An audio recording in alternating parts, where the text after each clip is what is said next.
Hola,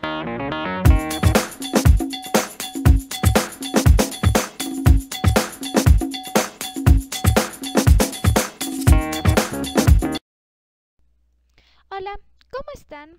Hoy, a través de este tutorial, les explicaré un tema muy interesante titulado Términos excluidos, y además hablaremos sobre su clasificación. Comencemos definiendo qué es un término excluido.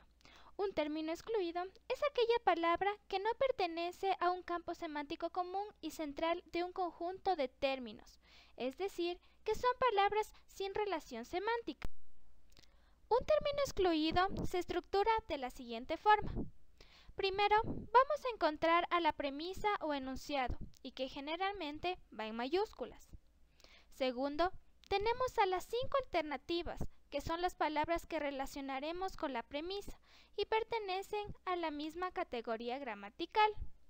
Finalmente, está la respuesta, que es el término excluido, el cual no guarda relación con el enunciado y las alternativas. Para resolver un término excluido de una forma fácil y rápida, existen 3 pasos que debemos seguir. Primero, determinamos el significado de las palabras, es decir, de la premisa y alternativas. Luego, delimitamos el campo semántico del ejercicio, identificando las relaciones significativas entre las palabras. Y finalmente, excluimos el término ajeno a la relación. Los términos excluidos se clasifican por sinonimia, que son aquellas que excluyen una palabra porque no tienen una semejanza con la premisa. Términos excluidos por antonimia, que son aquellos que excluyen una palabra porque no se antepone a la premisa y es similar a ella. Términos excluidos por relación género-especie, que son aquellos que excluyen una palabra porque la especie no pertenece al género que propone la premisa. Términos excluidos por congeneridad, que son aquellos que excluyen una palabra porque no ejercen la relación de dependencia uno con otros, es decir, porque no están en el mismo campo semántico. Términos excluidos por causalidad, que son aquellos que excluyen una palabra porque no producen el efecto que causa la premisa. Y finalmente, términos excluidos por relación múltiple, que son aquellos que excluyen una palabra porque no ejercen una relación lógica entre características y funciones. Ahora observaremos un ejemplo. En este ejercicio nos presenta como premisa la palabra desgracia y como alternativas a pavor, angustia, desesperación, grito y abrazo. A través de un análisis podemos deducir fácilmente que la palabra excluida es abrazo, ya que no es una reacción característica de una desgracia, sino es un gesto sentimental. Y sabemos entonces que este ejemplo pertenece a la clasificación de causalidad. Ahora les enseñaré unas estrategias para identificar fácilmente las partes de la oración y relacionarlas. Entre ellas está la oración simple y la oración compuesta. Pero antes debemos definir algunos términos para comprender de mejor manera el tema. Así, una estrategia es un método o técnica que utilizamos para entender las palabras. Y una oración es la unidad mínima de comunicación, ya que es la más pequeña dentro de un texto. Ahora que ya conocemos estos términos, comencemos con la oración simple. La oración simple es aquella que consta de un sintagma nominal, un sintagma verbal y un solo verbo, haciendo referencia a una sola acción o descripción. Por ejemplo, el libro resultó interesante. Como podemos observar, es una oración muy sencilla, en donde el libro pertenece al sintagma nominal, o más comúnmente conocido como sujeto. Interesante es el sintagma verbal, o predicado. Y finalmente, el verbo, que nos presenta solamente uno, característica de la oración simple. Entendida la oración simple, pasaremos a comprender la oración compuesta.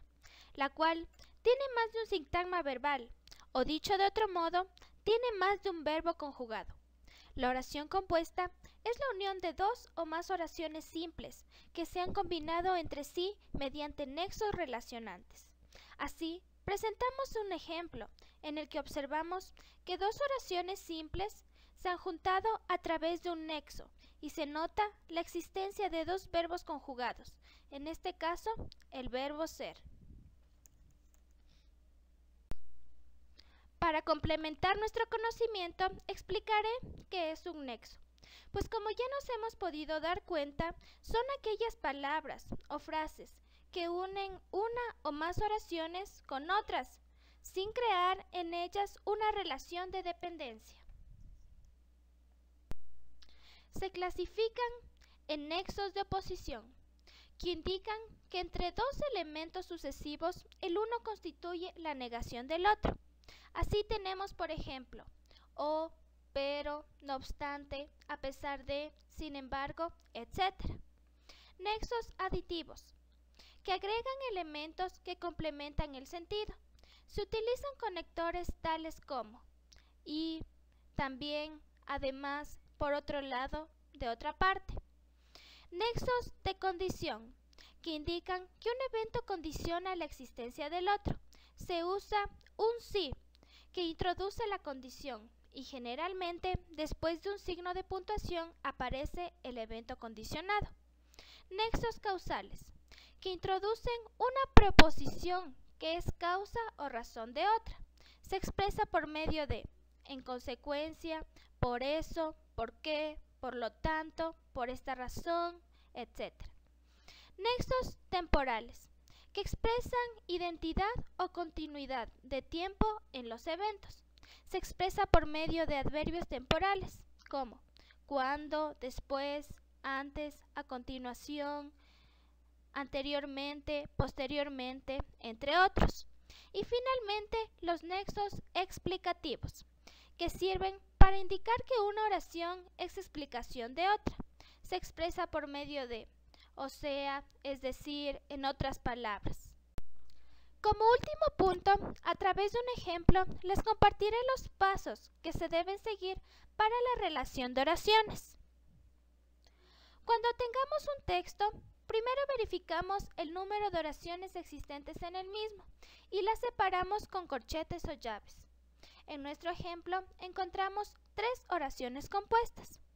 Luego, buscamos los nexos relacionantes y los encerramos. En la lectura hallamos a, y, por lo tanto, sin embargo, como nexos. Luego, determinamos la clase a la que pertenece cada nexo. Y finalmente, realizamos el parafraseo de la oración compuesta sin eliminar ningún nexo. Así culminamos con la explicación de un tema muy importante para la comprensión de oraciones. Muchas gracias por su atención.